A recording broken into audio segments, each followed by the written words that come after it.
गणतंत्र पर भीड़ तंत्र हावी हो गया। जवान पर किसान हमलावर हो गए।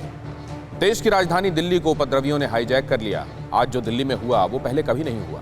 नमस्कार, मैं हूं दिनेश गौतम।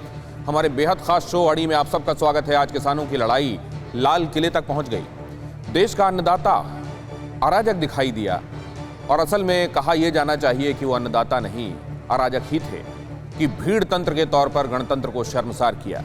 किसानों के आंदोलन में तलवार लहराई गई, पुलिस वालों पर पत्थर बरसाए गए। सवाल यह कि आखिर आज इतने खास दिन ऐसे खराब हालात क्यों बने, किसने बनाए, कौन है जिम्मेदार किसानों के अराजक अवतार का। आज अड़ी में हम बात करेंगे देश के अन्नदाताओं से जुड़े इन्हीं तमाम पहलुओं पर। लेकिन सबसे बड़ी ये खबर जिसके साथ शुरुआत, दिल्ली में उपद्रव पर गृह मंत्रालय की हाई लेवल बैठक। गृह मंत्री अमित शाह ने हालात की जानकारी ली। बैठक में गृह सचिव और अन्य अधिकारी हुए शामिल। गृह मंत्रालय और दिल्ली पुलिस ने बनाई विशेष टीम। अतिरिक्त सुरक्षा बलों को अलर्ट पर रहने का निर्देश दिया। दिल्ली हिंसा को लेकर अब तक 3 राउंड बैठक हो चुकी है। दिल्ली हिंसा और उसके बाद लाल किले पर झंडा फहराना, अराजकता की हद देखने के बाद ये 3 राउंड बैठक और उसके बाद निर्देश ये दिया गया है कि अतिरिक्त सुरक्षा बल भी अलर्ट पर रहें। दिल्ली में उपद्रव पर गृह मंत्रालय की उच्च स्तरीय बैठक हो रही है, जिसमें यह तय किया गया है कि अभी आने वाले वक्त में अलर्ट पर रहा जाए। हमारे संवाददाता जितेंद्र शर्मा इस बारे में और ज्यादा जानकारी दे रहे हैं। जितेंद्र, अलर्ट पर तो पहले से ही है पुलिस महकमा, अब क्या तब्दीलियां होंगी?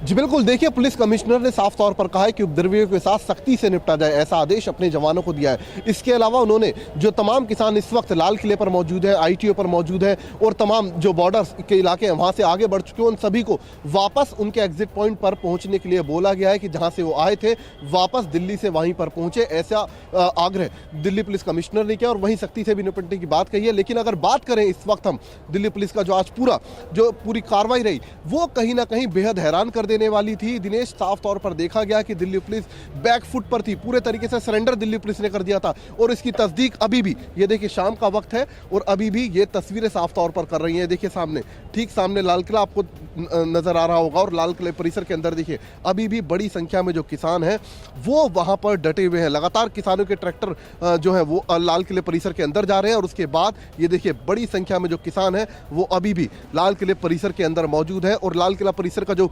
प्राचीर थी लाल किले की, उस पर भी आज दोपहर कुछ किसान वहां चढ़े थे, जिन्होंने वहां पर चढ़कर झंडा भी फहराया और उसके बाद उन्हें किसी तरीके से समझा बुझाकर वापस नीचे लाया गया। लेकिन तस्वीरें आप देखिए किस तरीके से पुलिसकर्मी यहाँ ठीक ये परिसर के सामने जो चांदनी चौक का जो रोड है वहां पर बैठे हुए आपको दिखाई देंगे और तमाम किसान इस वक्त लाल किला परिसर के अंदर अभी लेकिन जितेंद्र, क्या ये इनकी मंशा ये लग रही है, क्योंकि पहले ये लग रहा था कि यहाँ से ये लोग खदेड़े गए हैं, अब यहाँ लाल किले आसपास दिखाई नहीं देंगे।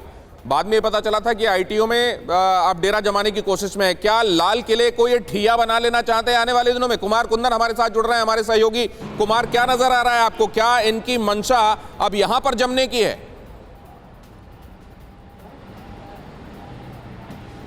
देखिए, बेशक इनकी मंशा यहाँ पे जमने की हो, लेकिन पुलिस प्रशासन और दूसरी चीज़ें काफ़ी सख्त है, पहली बात।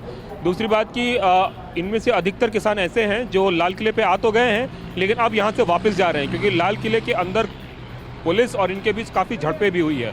अभी जो लोग आ रहे हैं दिनेश, मैं बताना चाहूँगा कि जो लोग अटारी बॉर्डर से माफ़ी चाहूँगा, जो लोग पीड़ागढ़ी और नांगलोई की तरफ से जो आ रहे थे वो किसान आ रहे हैं। और अभी भी तस्वीरों में मैं दिखाना चाहूँगा, ये देखिए ये कितनी तेज में, मैं लाल किले के पीछे वाली सड़क पे खड़ा हूँ आईएसबीटी के आसपास, और कितनी तेजी से ये गाड़ी अपनी ट्रैक्टर्स निकाल के जो निकल रहे हैं। तो कहीं भी ये देख के नहीं लग रहा है कि किसान इस बात को लेकर थोड़े भी सशंकित हैं कि शाम हो गई है, इतना हो हंगामा हुआ है, चलिए अब रुक जाते हैं। बिल्कुल भी नहीं, इनके हौसले अभी भी बुलंद है और ये बार बार जो बड़ी तेजी से गाड़ियां निकल रही हैं। तो ये बात, ये ऑब्जर्वेशन जो जितेंद्र शर्मा का था कि पुलिस बैकफुट पर दिखाई दे रही है। पुलिस बैकफुट पर क्यों दिखाई दे रही है, किस बात का इंतजार किया जा रहा है, जरा ये भी समझने की कोशिश करेंगे। लेकिन एक बार फिर से ये दिखाते हैं आज पूरे दिन क्या हुआ। 26 जनवरी मना रहा था पूरा देश, 72वां गणतंत्र दिवस मना रहा था।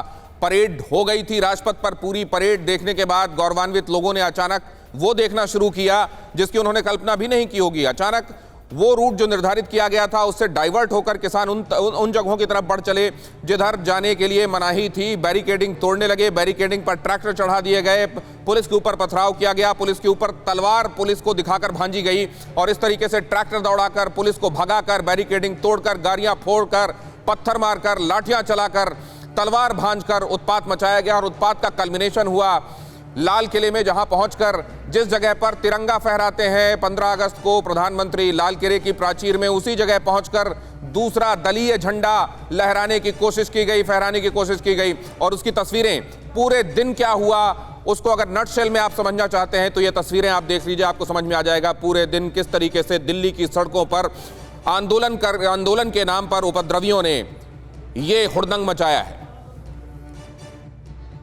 और आगे बढ़ने से पहले आपको एक अहम खबर बता दें, दिल्ली पुलिस ने जारी किया है सीसीटीवी फुटेज। वीडियो में किसानों के ट्रैक्टर की फुटेज दिखाई गई है। पुलिस कार्रवाई में किसान की मौत के लगे थे आरोप। पुलिस ने आरोपों के खंडन के साथ वीडियो जारी किया है। बैरिकेड पलटने से हादसे का शिकार हुआ था ट्रैक्टर। असल में एक किसान की मौत हो गई है।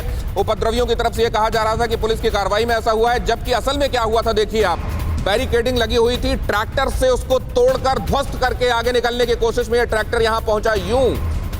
यूं उसने टक्कर मारी बैरिकेडिंग को और उसके बाद वो खुद पलट गया और इस तरीके से उसकी मौत हो गई जो इसमें बैठा हुआ था। और उसके बाद ये कहा जा रहा है कि ये पुलिस की कार्रवाई में इसकी मौत हुई। असल में पुलिस आपको जो बैकफुट में दिखाई दे रही है वो इसीलिए दिखाई दे रही है कि इस पूरे मामले में वो संवेदनशीलता दिखानी चाहती थी। वो ये नहीं दिखाना चाहती थी कि वो किसी घोषित एंटी सोशल एलिमेंट के साथ संघर्ष में है और उसके साथ वो निपटने की कोशिश कर रही है। वो संवेदनशीलता के साथ इस पूरे मैटर को हैंडल कर रही थी और इसीलिए उसका फायदा उठाया गया। अमित शाह गृह मंत्री के घर में चल रही बैठक खत्म हो गई है और इस बैठक में क्या तय किया गया, कौन कौन शामिल था, क्या किया जा सकता है आगे, इस पर हमारे संवाददाता और ज्यादा जानकारी देंगे। लेकिन 2.5 घंटे तक ये बैठक चली है, काफी देर तक विचार मंत्रणा हुई है। हमारे पॉलिटिकल एडिटर हमारे साथ जुड़ रहे हैं, आमोद राय, उनके पास चलते हैं। आमोद, क्या तय हुआ, क्या बातचीत हुई है? देखिए, लगभग 3:15 साढ़े 3 बजे ये बैठक शुरू हुई और इस बैठक में दिल्ली के सुरक्षा से जुड़े जितने भी अधिकारी थे गृह मंत्रालय के, वो सारे ही मौजूद थे। खास करके अगर बात करें तो गृह मंत्री और जो डायरेक्टर इंटेलिजेंस ब्यूरो हैं DIB, वो भी बैठक में मौजूद थे। सुबह से जो किसानों का उग्र प्रदर्शन आज हुआ है उसको लेकर गृह मंत्री ने काफी जानकारियां ली। सारी एक जो 4 जगह से आए हैं किसान, उन चारों स्थानों पर किस तरह से किसान आगे बढ़े और कहां कहां दिक्कत हुई, किस तरह की दिक्कत हुई, हर बात को उन्होंने बहुत ही सतर्कता से सुना और उन्होंने निर्देश दिए हैं कि किसी भी तरह से दिल्ली के सुरक्षा से कॉम्प्रोमाइज नहीं किया जा सकता है। लिहाजा अतिरिक्त सुरक्षा बलों की तैनाती जितनी जरूरत हो उतनी की जाए। अब मैं आपको बताना चाहता हूं कि कुछ कंपनियां आज डिप्लॉय भी की जा चुकी हैं। अब तक बैठक खत्म होते होते डिप्लॉयमेंट शुरू भी हो चुका है। तो कुल मिलाकर जो अगर एक शब्द में बात कहें तो गृह मंत्री ने पूरी चौकन्ना बरतने का इशारा किया है, निर्देश दिया है और कहा है कि आप लोग आंख नाक खोल कर रखें और किसी भी तरह की अप्रिय घटना नहीं होनी चाहिए। और किसानों को कैसे हैंडल करना है वो सरकार समझती है, देखती है, लेकिन एजेंसियां अपना रोल पूरा मुस्तैदी से पालन करें। ये जो बात आपने कही, एजेंसियां अपना रोल मुस्तैदी से पालन करें, क्या ये समझा गया है कि इंटेलिजेंस इनपुट में कहीं कोई कमी रह गई है? आमोद, क्या इसके मायने ये निकाले जाएं? नहीं, इसका मायने ये नहीं निकाल सकते, लेकिन ये जरूर है कि जो जिस तरह से आज किसान यकायक तेजी से आगे बढ़े और उग्र हुए और कुछ जगह पे तो ऐसा दिखने लगा कि ये आउट ऑफ कंट्रोल हो रहे हैं और पुलिस ने अगर मुस्तैदी नहीं दिखाई होती, समझदारी नहीं दिखाई होती तो आज अप्रिय घटना भी घट सकती थी, ऐसा एक आध बार लगने लगा था। लेकिन कुल मिलाकर आज दिन ठीक हो गया, ठीक रहा। आगे इस तरह की पुनरावृत्ति न हो इस पर विशेष ध्यान रखा जाना है। इंटेलिजेंस का कोई फेल्योर नहीं है इसमें, ये बात सब कोई जानते हैं क्योंकि इंटेलिजेंस अपना काम मुस्तैदी से कर रहा है और लगातार कर रहा है। तो इंटेलिजेंस की कोई कमी इसमें नहीं पाई गई है। आमोद, आपका बहुत धन्यवाद। 2.5 घंटे तक बैठक चली। ये कहा गया कि रीइंफोर्स किया जाए, उन जगहों पर अतिरिक्त सुरक्षा बल तैनात किया जाए जो संवेदनशील माने जा रहे हैं, आंख नाक कान खोल कर रखे जाएं, इस पर यह तय हुआ। लेकिन अब एक और अहम खबर आप देख लीजिए। हिंसा पर दिल्ली पुलिस कमिश्नर का आदेश, उपद्रवियों से सख्ती से निपटा जाए। पुलिस कमिश्नर उपद्रवियों पर कड़ी कार्रवाई करने के पक्ष में है। कमिश्नर ने कहा है कि उपद्रवियों के हमले में कई पुलिसकर्मी घायल हुए हैं, सरकारी संपत्ति को नुकसान पहुंचा है और इसलिए उपद्रवियों के साथ सख्ती से निपटा जाएगा। जितेंद्र शर्मा हमारे संवाददाता इस बारे में और ज्यादा जानकारी दे रहे हैं। जितेंद्र, ये विरोधाभास क्यों दिखाई दे रहा है? पुलिस ने सख्ती नहीं बरती, जब वो पब्लिक प्रॉपर्टी का नुकसान कर रहे थे तब नहीं बरती, जब वो बैरिकेडिंग तोड़ रहे थे तब नहीं बरती, यहां तक कि जब वो लाल किले के पास पहुंच गए, ऊपर चढ़ रहे थे तब नहीं बरती गई। आपने भी इस बात को ऑब्जर्व किया कि पुलिस बैक फुट पर दिखाई दी। दूसरी तरफ कमिश्नर कह रहे हैं सख्ती बरती जाएगी। उधर 2.5 घंटे की बैठक के बाद यह कहा गया कि आंख नाक कान खुले रखिए, रीइंफोर्स किया जाएगा और वहां पर संवेदनशील जगहों पर और लोग तैनात किए जाएंगे। मतलब क्या है इसका?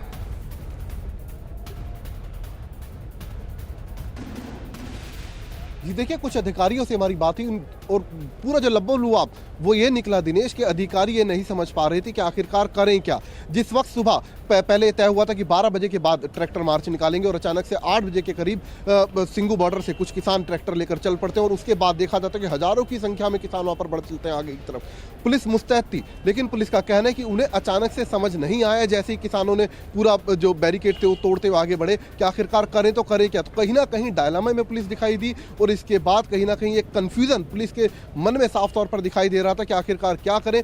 लगातार अधिकारी ये भी बोल रहे थे कि शांतिपूर्ण तरीके से इस पूरी परेड को निकालना है, पुलिस अपनी तरफ से कोई गलती ना करे। तो जो सड़क पर तैनात जवान था उसके पास कोई क्लियर मैसेज यहाँ पर नहीं था कि आखिरकार उसको करना क्या, और यही चूक और यही जो गलती थी, जो मिसकम्युनिकेशन था, उसकी वजह यह है कि आज ये देखिए बड़ी संख्या में किसान लाल किला परिसर के अंदर मौजूद हैं। मैं एक बात आपसे और समझना चाहता हूं जितेंद्र, आपने दिल्ली राइट से लेकर तमाम जगहों पर पुलिस का जो इस तरीके के मामलों में जिस तरीके से वो रिएक्ट करती है वो आपको मालूम है, अधिकारी किस तरीके से सोचते हैं वो आपको मालूम है, इतना समृद्ध अनुभव है आपका रिपोर्टर के तौर पर। मैं एक बात आपसे समझना चाहता हूं, क्या ये इंस्ट्रक्शंस दिए गए होंगे कि ये देखिए ये उपद्रवी नहीं है, ये आंदोलनकारी किसान हैं, इनके साथ सख्ती मत बरतिएगा बहुत, क्या ये निर्देश रहे होंगे इसलिए कंफ्यूजन फैला होगा? क्योंकि ऐसा नहीं माना जा सकता। देखिए, मालूम था कि ये लोग पहुंचने वाले हैं यहाँ, ये भी मालूम था कि तादाद ज्यादा हो सकती है, ये भी मालूम था कि कुछ जगहों पर ये उग्र हो सकते हैं, ये एंटिसिपेट किया गया होगा। लेकिन इसके बावजूद अगर नरमी रखी गई है तो ये नरमी क्यों रखी गई? क्या इसलिए कि किसान हैं, आंदोलनकारी, इनके साथ बहुत सख्ती मत दिखाइएगा इसलिए क्या, या आपको ये लगता है कि पहले से सोच ही नहीं पाए कि इस तरह की स्थिति बन जाएगी इसलिए रिएक्ट नहीं कर पा रहे थे?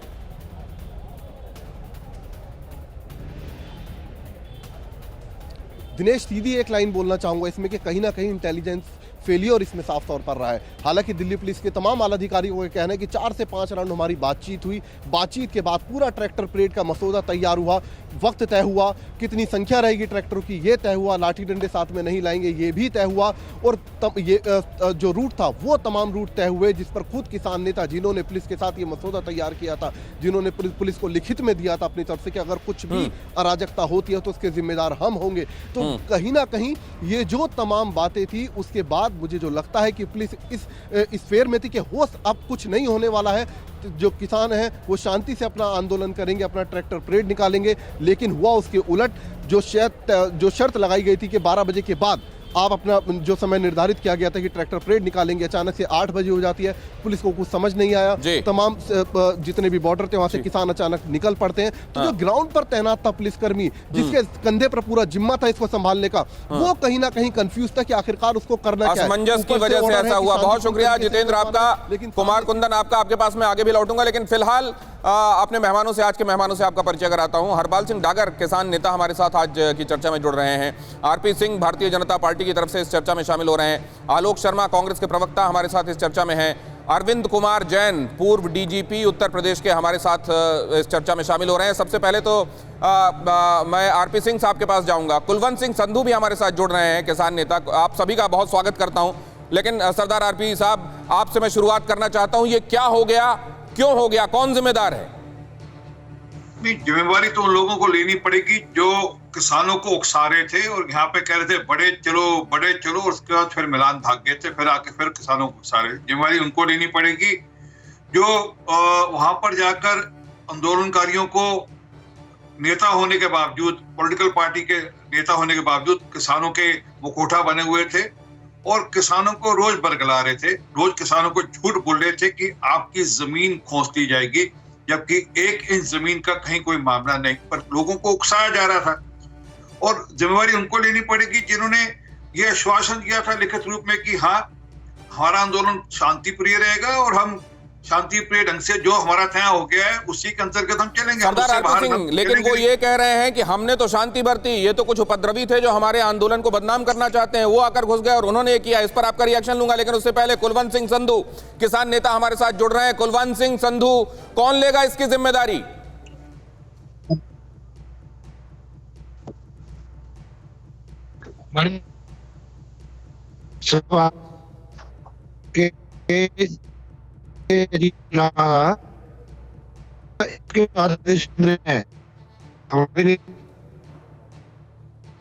कुलवंत सिंह संधू, आपकी आवाज मुझ तक साफ नहीं आ रही है। आप सिग्नल वाली जगह में हो या फिर आप सिग्नल वाली जगह में पहुंचने की कोशिश करें। अभी आपके सिग्नल फ्लक्चुएट करना है। मैं आलोक शर्मा जी के पास जाता हूं। कांग्रेस ने कहा है कि जो आज हो गया वो कभी किसी कमजोर प्रधानमंत्री के जमाने में भी नहीं हुआ। मैं इस पर रिएक्शन लूंगा, लेकिन उससे पहले ये तस्वीरें देख लीजिए जरा, किस तरीके से ये पूरा ट्रॉला पलट गया है। यहां पर ये ब्रजेश तिवारी हमारे संवाददाता इस जगह के बारे में और ज्यादा जानकारी दे रहे हैं। कुछ देर पहले की तस्वीरें हैं। ब्रजेश, क्या हो गया यहां?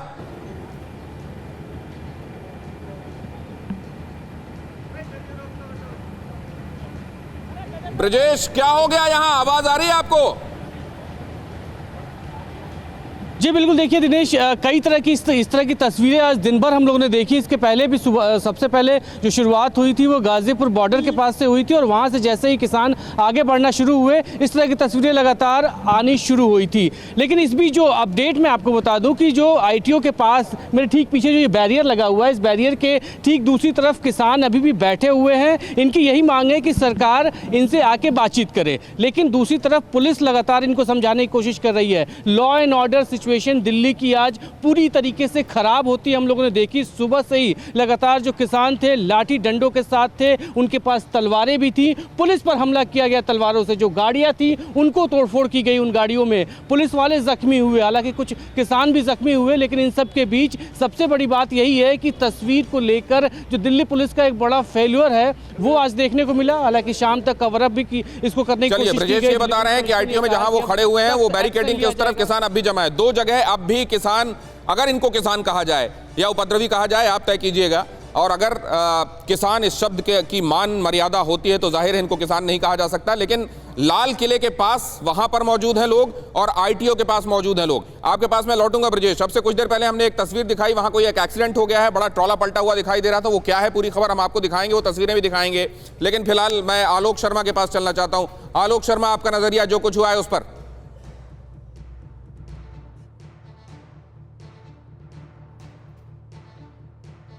लेकिन पहले हरपाल सिंह डागर अब मेरे साथ जुड़ गए, किसान नेता। आज सबसे ज्यादा मौजूद उनसे बात करना इसलिए है क्योंकि जिन किसान नेताओं ने आश्वासन दिया था कि नहीं होगी कुछ गड़बड़, अब वो ये क्यों कह रहे हैं कि ये तो हम में से कुछ लोग नहीं थे, ये बाहर के कुछ लोग हैं। अब पूरे आंदोलन की जिम्मेदारी क्यों नहीं ली जाती है? इस मार्च की जिम्मेदारी क्यों नहीं ली जाती है हरपाल सिंह जी? डिसएसोसिएट क्यों किया जा रहा है इसको अब खुद से? देखिए, जो भी संगठन कोई आंदोलन करता है तो आंदोलन की पूरी जिम्मेवारी उस संगठन की होती है। हम भारतीय किसान संघ एक अखिल भारतीय स्तर का संगठन है। 2013 में हमने रामलीला मैदान के अंदर रैली की थी, जिसके अंदर थोड़े से किसानों को बुलाया गया था, लेकिन किसान ज्यादा आ गए थे। लेकिन वहां पर भी किसी तरह की कोई अप्रिय घटना नहीं हुई। ये कह करके कि कुछ शरारती तत्व घुस गए, इस तरफ नहीं झाड़ा जा सकता। और ये पूरी जिम्मेवारी किसान संगठनों की बनती है, क्योंकि आज देश का गणतंत्र दिवस है। एक तरफ तो हम लोग लोकतंत्र की, अपने अधिकार की मांग करते हैं और दूसरी तरफ हम अपनी जिम्मेवारी से बच नहीं सकते। मैंने एक बात बहुत पहले कही थी कि जहां हमारा अधिकार है उसके साथ साथ हमारा कर्तव्य भी बनता है। तो आज जो ये अप्रिय घटना हुई, इसके लिए पूरा देश शर्मसार है। और हरपाल सिंह डागर, आपकी मैं साफ गोई की दाद देता हूं। किसान नेता हरपाल सिंह डागर जो कह रहे हैं कि अगर हम अपने अधिकारों की मांग करते हैं तो अपने कर्तव्यों का निर्वहन हमको करना ही होगा। अगर हमने आंदोलन करने की ठान रखी थी, जिद किया था हमने, तो फिर हमको उसकी पूरी जिम्मेदारी भी लेनी होगी। उस दौरान जो कुछ हुआ उस सब की जिम्मेदारी लेनी होगी। हरपाल सिंह डागर साहब, आप हमारे साथ बने रहिए, आपके पास आगे भी मैं पहुंचूंगा। कुलवंत सिंह संधू किसान नेता हमारे साथ जुड़े हुए हैं, जरा उनका भी नजरिया इस पर ले लूं। कुलवंत जी, आपका नजरिया क्या है?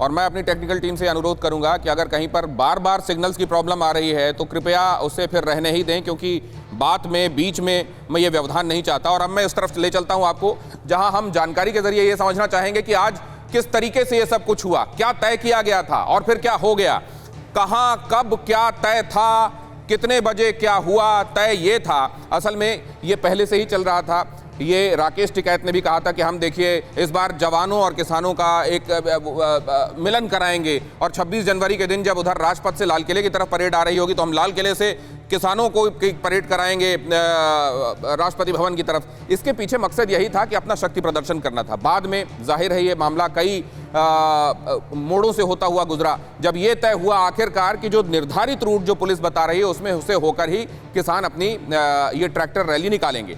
लेकिन ये पूरा मामला तब बिगड़ना शुरू हो गया जब पहले से ही इस धारणा के साथ ये तमाम लोग अलग अलग जगहों पर एकत्रित हुए थे कि जो रूट है उसको फॉलो नहीं करना है। देखिए क्या हुआ, दिल्ली में बवाल, और ये छूटे हैं उसके साथ बड़े सवाल जिनके जवाब आने वाले दिनों में संबंधित लोगों को देने होंगे। किसान आंदोलन के लिए सिर्फ केंद्र सरकार को दोषी क्यों ठहराया जा रहा है? केंद्र सरकार ने वक्त रहते एहतियात नहीं बरती, एंटीसिपेट नहीं किया, क्या इंटेलिजेंस इनपुट उनके पास नहीं थे, क्या उन्होंने वैसे डील किया इस पूरे मामले में, लाल किले तक कोई कैसे पहुंच गया? ये तमाम सवाल उठाए जा रहे हैं, लेकिन सिर्फ केंद्र सरकार की तरफ ही उंगलियां क्यों उठी हुई हैं? सरकार ने जब कानून में संशोधन का भरोसा दिया तो स्वीकार क्यों नहीं किया गया? सरकार ने यह कहा कि कानून में संशोधन करेंगे, यह भी कहा गया कि चलिए इसको मुलतवी कर देते हैं, 1.5-2 साल का वक्त ले लेते हैं, ब्रेनस्टॉर्मिंग कर लेते हैं, उसके बाद तय कर लेते हैं, यह भी मना कर दिया गया। क्या नेगोशिएशन का कभी भी ये तरीका हो सकता है, इधर माय वे और हाईवे? वो भी चुनी हुई सरकार को आप क्या डिक्टेट करने की कोशिश कर रहे हैं? आप उससे बात करें, अपना ग्रीवांस बताएं, जहां पर जो समस्याएं हैं वो बताएं, लेकिन क्या उसको ये कह सकते हैं कि या तो आप हमारी बात पूरी तौर से माने या हम वहां से नहीं हटेंगे? बहरहाल आगे देखिए, जब दिल्ली में हजारों प्रदर्शनकारी हिंसा पर उतारू थे तो किसान नेता कहां थे?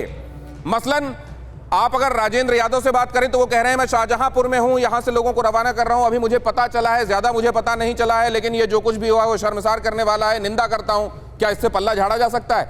राकेश टिकैत सुबह ये कह रहे थे जब उनसे पूछा गया कि सब चीजें आउट ऑफ कंट्रोल क्यों हो रही हैं, नहीं मेरी जानकारी में तो अभी तक कुछ नहीं आया है और मैं तो यहां पर लोगों को चेक कर रहा हूं, उसके बाद आगे जाने दे रहा हूं।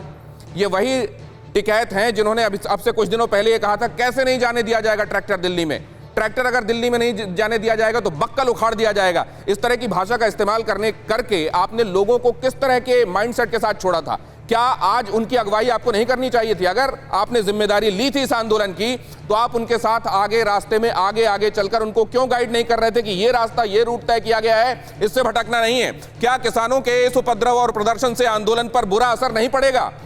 अगर ये वाकई किसानों का कॉज था, अगर ये किसानों के हित की चिंता थी, अगर ये महज किसानों के हित की चिंता को सामने रखते हुए किया जाने वाला आंदोलन था, तो क्या इन लोगों को ये नहीं पता था कि अगर आंदोलन डीरेल हो गया, अगर आंदोलनकारी उपद्रवी होकर, इतने उग्र होकर लाल किले में जाकर वहां पर दलीय झंडा वहां लहराने की कोशिश करेंगे जहां तिरंगा फहराते हैं प्रधानमंत्री, तो क्या इस पूरे मामले में एक दूसरा मोड़ नहीं आ जाएगा? क्या फिर ये किसानों के हित रह जाएंगे? ये बहुत बड़े सवाल हैं। सवाल ये भी है कि सुबह से लेकर दोपहर और दोपहर से लेकर असल में ये काफी देर तक उपद्रव चला है। अलग अलग जगहों पर जहां जहां इनको इजाजत मिली थी उन तमाम जगहों पर बैरिकेडिंग तोड़ना, घुड़सवार लोग पहुंचने लगे जिनको निहंग कहा जा रहा है। निहंगों की ये परंपरा, ये परिपाटी कभी नहीं रही और गुमराह हुए लोगों की वजह से पूरे के पूरे जत्थे, पूरे के पूरे कुनबे, पूरे के पूरी कौम के बारे में कोई धारणा नहीं बनाना चाहिए। इसीलिए मैं इसको किसान कहने से परहेज कर रहा हूं। इसीलिए मैं उन लोगों को जो घोड़े पर तलवार लेकर पहुंच गए थे उनको सीधे सीधे निहंग कहने से भी परहेज कर रहा हूं, क्योंकि ये लोग सिर्फ उपद्रवी हो सकते हैं जिन्हें लाल किले की मर्यादा का पता नहीं, जिन्हें तिरंगे की मर्यादा का पता नहीं, जिन्हें 26 जनवरी गणतंत्र दिवस की मर्यादा का पता नहीं, उनको किसी भी सूरत में आंदोलनकारी या किसान कैसे कहा जा सकता है। लेकिन मैं चलूंगा जितेंद्र शर्मा के पास। जितेंद्र शर्मा के पास कुछ अहम इनपुट्स हैं इस वक्त। जितेंद्र, मैं ये समझना चाह रहा हूं कि क्या तुरंत हम लाल किले से और आईटीओ से लोगों को हटाया जाने की प्रक्रिया देखेंगे या यहां पर सॉफ्ट रहना चाहता है प्रशासन?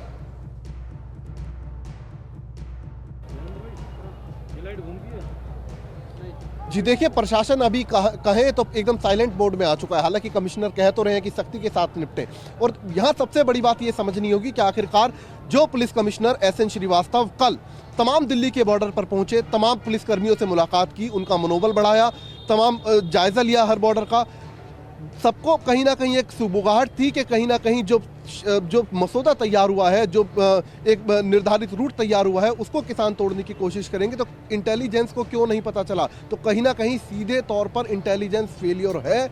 और नहीं, वैसे एक बात बताइए मुझे, आप एक बात बताइए जितेंद्र, ये कहा जा सकता है, ये कहा जा सकता है कि इंटेलिजेंस फेलियर है? बिल्कुल नहीं पता था कि आखिरकार उसे करना क्या है। ये कहा जा सकता है क्योंकि जो स्थितियां इशारा कर रही हैं वो यही इशारा कर रही हैं। लेकिन एक बात बताइए जितेंद्र, मुझे एक बात बताइए, अगर आप पुराने अखबारों को पलट कर आज देख लें, हर जगह पर यह इशारा मिल रहा है कि राकेश टिकैत ये चाहते हैं कि लाल किले या फिर राजपथ के आसपास हो। बागपत में कुछ दिनों पहले किसानों ने यह कह दिया था हमारी बात मानो, नहीं तो फिर हम 26 जनवरी को वहां दिल्ली पहुंचेंगे और वहां लाल किले पर जाकर धरना दें। मतलब लाल किले में, राजपथ के आसपास कुछ करना चाहा जा रहा है, इस बारे में पता नहीं हो, ऐसा बिल्कुल नहीं लगता। दूसरे, मुझे यह भी नहीं लगता कि इतनी बड़ी तादाद में ट्रैक्टर लेकर लोग जुट रहे हो और इन सबको यह पता हो कि कहां से जाकर डाइवर्ट होना शुरू कर देना है और कहां जाकर जमा होना है। इतनी बड़ी तादाद में लाल किले में इक्का दुक्का लोग अपने मन से, अगर उन्होंने वहीं रास्ते में स्पॉन्टेनियस प्लान बनाया था तो कुछ लोग पहुंचते। जितनी बड़ी तादाद में लोग वहां पहुंचे, ऐसा नहीं लगता कि पहले से प्लानिंग नहीं थी। और अगर इतने बड़े लेवल पर प्लानिंग की गई थी तो मुझे नहीं लगता जिस इंटेलिजेंस को क्रॉस बॉर्डर क्या हो रहा है उसको पता होता, उस इंटेलिजेंस को अपने घर में हो रही इतनी बड़ी प्लानिंग के बारे में पता नहीं हो। जितेंद्र,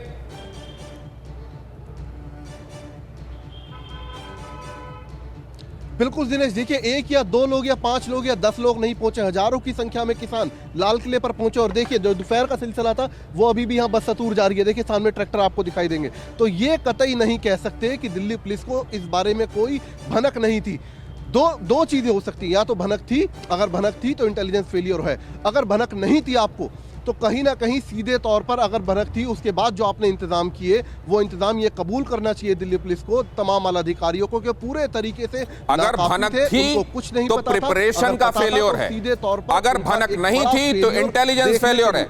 मैं अपने मेहमानों के पास लेकिन एक बार फिर से जानना चाहता हूं, और अब इस बार मैं जाना चाहूंगा अरविंद कुमार जैन साहब के पास, पूर्व आईपीएस, उनका अनुभव क्या कहता है, आप किस तरीके से देख रहे हैं सर? और ये जो गुत्थी सामने दिखाई दे रही है, क्या हुआ होगा एक्चुअली, आपको क्या लगता है? देखिए, सबसे पहले तो मैंने कई चैनल्स पे पहले भी कहा कि ये ट्रैक्टर रैली निकालने की परमिशन नहीं दी जानी चाहिए। 26 जनवरी के बड़े बृहद इंतजाम होते हैं और बहुत से ट्रैफिक रेस्ट्रिक्शंस लागू किए जाते हैं। जो कुछ रोड्स खुली हैं, आउटर रिंग रोड वगैरह है, उनको आपने ट्रैक्टर ट्रॉली की इजाजत दे दी। ये संभव ही नहीं है जहां इतने सैकड़ों संगठन हैं जो अलग अलग पॉलिटिकल पार्टी से जुड़े हुए हैं, अलग अलग पॉलिटिकल पार्टी से उनको डिक्टेट्स मिल रहे हैं कि वो सबके सब बिल्कुल नियमतः चलेंगे और हर नियम का पालन करेंगे, समय से रैली निकालेंगे, समय से रैली को खत्म कर देंगे, समय जिस जगह बताया गया है वहीं पर रैली खत्म हो जाएगी। ये सब चीजें संभव नहीं होती हैं। इसमें एंटी सोशल एलिमेंट्स की एंट्री हो चुकी है। जो एनिमी कंट्रीज हैं हमारे, जो कि नोन हैं, वो इसमें इंटरेस्ट ले रहे हैं। इसकी जरूर कहीं ना कहीं से फंडिंग हो रही है। ये समझना होगा हमारे किसान भाइयों को कि उनको एक मोहरा बनाकर इसका प्रयोग किया जा रहा है। देश के गणतंत्र दिवस के ऊपर इस प्रकार की घटनाएं होना ये शर्मसार करता है पूरे देश को, पूरे गणतंत्र को। दूसरा, ये मैं दिल्ली पुलिस के लिए भी कहना चाहूंगा कि दिल्ली पुलिस की लीडरशिप को भी मैं उसको क्रिटिसाइज करना चाहूंगा कि एक स्पष्ट निर्देश फोर्स को नहीं दिए गए। बाकायदा ऐसे ओकेजन्स पर ब्रीफिंग होती है, डीब्रीफिंग होती है, रीब्रीफिंग होती है, ये सब नहीं किया गया। जब तक आप क्लियर कट निर्देश नहीं देंगे, आप एक फ्लूइड सिचुएशन रखेंगे कि आप अपनी मर्जी से हैंडल करिए, तो उसमें जवान निर्णय नहीं ले पाएंगे। ये बिल्कुल स्पष्ट होना चाहिए कि साहब यहाँ से आगे रैली नहीं जाएगी। ये रेड फोर्ट में चले जाना, ये करना, ये अराजकता का। अरविंद जैन साहब बहुत प्रैक्टिकल बात कह रहे हैं, बहुत व्यवहारिक बात कह रहे हैं कि जहां इतने सारे संगठन जुड़े हुए हों, जहां इतने सारे लोग हों, 10 लोगों को कंट्रोल करना, और वो भी सेंसिटिव मौके पर, 26 जनवरी जैसे मौके पर, इस बात की आखिरकार इजाजत दे दिया जाना और उसमें इतने सारे लोगों को एक तय वक्त पर शुरू करना, एक तय रूट पर शुरू करना और उसके बाद तय वक्त पर खत्म करना, ये वैसा ही था जैसे किसी एक बेहद असंभव काम को ये सामान्य तौर पर समझ लेना कि ये तो बहुत आसानी से हो जाएगा। सरदार आरपी सिंह साहब, मैं फौरन बाद इसके आपके पास आने वाला हूं। जो जानकारी मैं देने वाला हूं बेहद अहम है, कब, कैसे और क्या हुआ वो समझ लेना बहुत आवश्यक है, क्योंकि अगर ये पहले से निर्धारित योजना के तहत हुआ है तो आपको यहां पर समझ में आ जाएगा। अगर ये अचानक कुछ लोगों के जहन में आया और वो लाल किले की तरफ रुख कर गए तो आपको समझ में आ जाएगा। अगर ये शांतिपूर्ण तरीके से किया जाना था कुछ लोग उग्र हो गए तो ये देखकर आपको समझ में आ जाएगा। अगर उग्रता के साथ ही ये करने की सोची गई थी तो भी आपके समझ में आ जाएगा। लेकिन दिखाई ये दिया कि गणतंत्र पर भीड़ तंत्र हावी था, गणतंत्र पर ट्रैक्टर तंत्र हावी होता चला गया। ट्रैक्टर मार्च क्यों निकाला गया था? केंद्र सरकार ने 3 कृषि कानून बनाए हैं, ये आपको मालूम है। उन कृषि कानूनों को निरस्त करने की मांग इन किसान संगठनों की है। हालांकि आप ये देखें कि 1, 2 या 2.5 बमुश्किल राज्य आप कह सकते हैं जहां के किसान इस थ्रस्ट के साथ ये महसूस कर रहे हैं इन नेताओं के जरिए, जो हमको पता चल रहा है कि वो लोग ये महसूस कर रहे हैं कि उनके हक में नहीं है। बाकी के पूरे देश में ऐसा है क्या, ये आप तय कीजिए। मांग पूरी होने पर ट्रैक्टर मार्च, मांग पूरी नहीं होने पर उन्होंने ये कहा कि हम 26 जनवरी को भी ट्रैक्टर मार्च निकालेंगे, जबकि हमने आपको बताया सरकार की तरफ से अकोमोडेट करने की कोशिश की जा रही थी। 11 दौर की बातचीत की गई थी, ये कहा गया था संशोधन बताइए, हम करते हैं, एक पॉइंट वाइज बात करते हैं। उन्होंने कहा नहीं, हटाओ, इसके अलावा कुछ मंजूर नहीं है। ये कहा गया कि 1.5-2 साल के लिए इसको रोक देते हैं, तब तक बात कर लेंगे। बोले नहीं, आज हटाओ।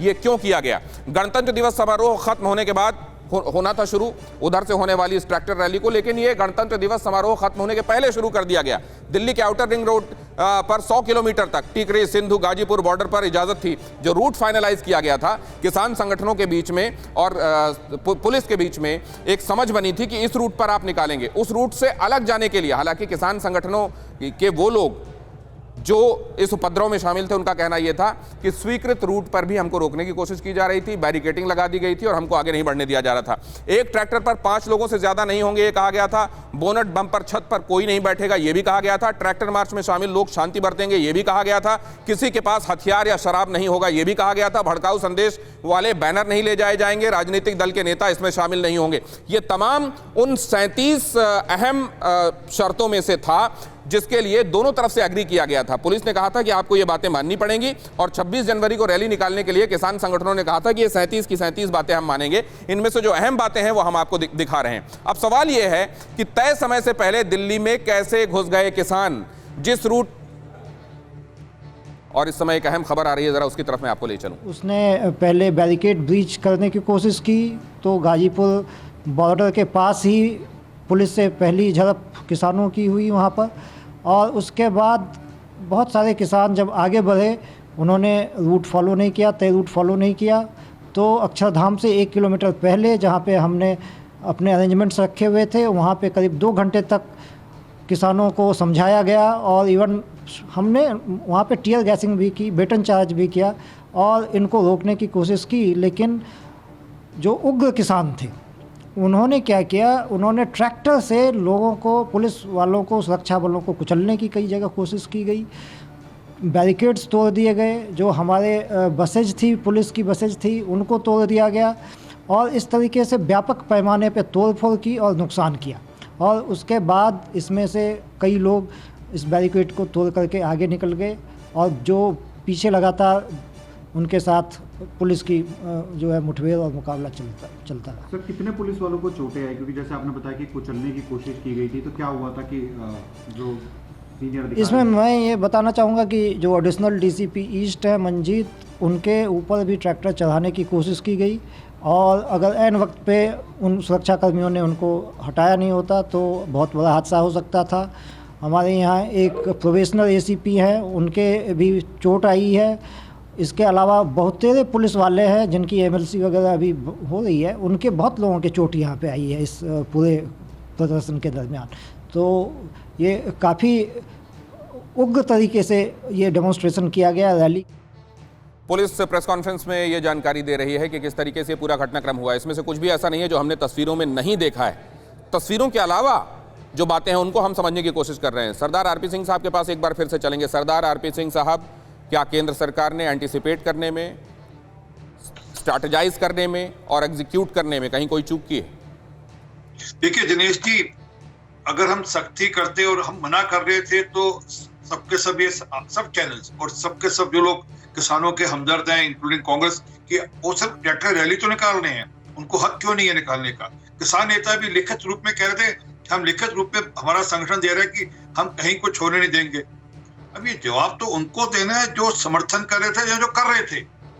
सरकार ने तो अकोमोडेट करने की कोशिश करी, सरकार ने कोशिश करी कि खामखा में कोई बवाल ना हो, परंतु ये थोड़ा पता था कि ये अपनी बात से मुकर जाएंगे। नहीं, लेकिन इसमें कोई तो लकीर खींची जाएगी ना। आरपी सिंह साहब, यहाँ हाँ, तक ठीक है कि आप वहाँ बैरिकेड अगर वो तोड़ेंगे ठीक है, आगे निकलने देंगे, लेकिन आप ये तो जब तय करते हैं कि लुटियंस की तरफ नहीं जाने देंगे, संसद की तरफ नहीं जाने देंगे, राष्ट्रपति भवन की तरफ नहीं जाने देंगे, तो लाल किला इस देश के लिए उसकी स्वाधीनता, स्वतंत्रता, उसकी गरिमा का प्रतिमान है, 1857 का गवाह है ये। इसके साथ जोड़कर हर एक देशवासी अपने आप को देखता है। वहां तक चले जाएंगे, वहां पे क्यों नहीं लकीर खींची गई कि यहां तक 10 फार नो फर्दर, कहीं तो तय करना था ना सर। तो बैरिकेड लगे, वो बैरिकेड तोड़े गए, उनको रास्ता बताया गया कि रास्ता आपका नहीं है, परंतु उन्होंने वो रास्ते खराब किए, तोड़े, वहां से अपने ट्रैक्टर ट्रॉली, अपने जेसीबी लाकर किए। ये आज वहां पे हुआ। अब इसमें हो गया फेलियर। हम एक रास्ता दिखा रहे हैं, इधर जाना है, बोले नहीं हमने इधर जाना है, और पीछे चल रहे हो ट्रैक्टर। और मैं एक बात बड़ा स्पष्ट करना चाहता हूँ, ये आज ये भी खुलासा हो जाए। सवेत मलिक किसान नेता है यहाँ, और किसान नेता बैठे हैं, जरा उनसे जाकर पूछे ना, उन्होंने ऑन रिकॉर्ड टीवी चैनल बोला, मैं नहीं बोला, कि 5 लाख ट्रैक्टर लेकर आए हम, 5 लाख। एक ट्रैक्टर को किसी प्रदेश से यहाँ लाने में 10,000 का खर्चा आता होगा कम से कम, डीजल डालकर लाने में, आने जाने में 10,000 का खर्चा है। 500 करोड़ रुपया आया। कितना? 500 करोड़ रुपया सिर्फ ट्रैक्टर लाने में। मैं यहाँ का खर्चा नहीं पूछ रहा, बाकी जो चल रहा है, जरा इसका भी हिसाब पूछा जाएगा। टिकैत साहब से भी हिसाब ले लेंगे, जोगिंदर यादव साहब से भी हिसाब लेंगे, उग्रान साहब से भी हिसाब लेंगे, सब हिसाब लेंगे। आप क्या सर ये लेकिन ये जांच का विषय है ना, अगर 500 करोड़ रुपए इस तरीके से फंडिंग की जा रही है, उकसाया जा रहा है, तो ये जांच का विषय है, इसकी जांच होनी चाहिए। और जाहिर है सरकार को प्रोएक्टिव होकर इसको काम करना चाहिए। मैं ये भी कह रहा हूँ, ये भी बात आपकी सही है, ये दलील बिल्कुल सही है कि अगर इस पे इनके ऊपर जोर जबरदस्ती की जाती तो यही कहा जाता कि देखिए किसानों के ऊपर जोर जबरदस्ती की जा रही है, वो तो शांतिपूर्वक अपना मार्च निकालने की कोशिश कर रहे थे। लेकिन जब अशांति होने लगी, उपद्रव होने लगा, उग्र होने लगे, ये लोग लाल किले तक पहुंचने लगे, तो आखिर रोका जाना चाहिए था ना। सवाल ये है।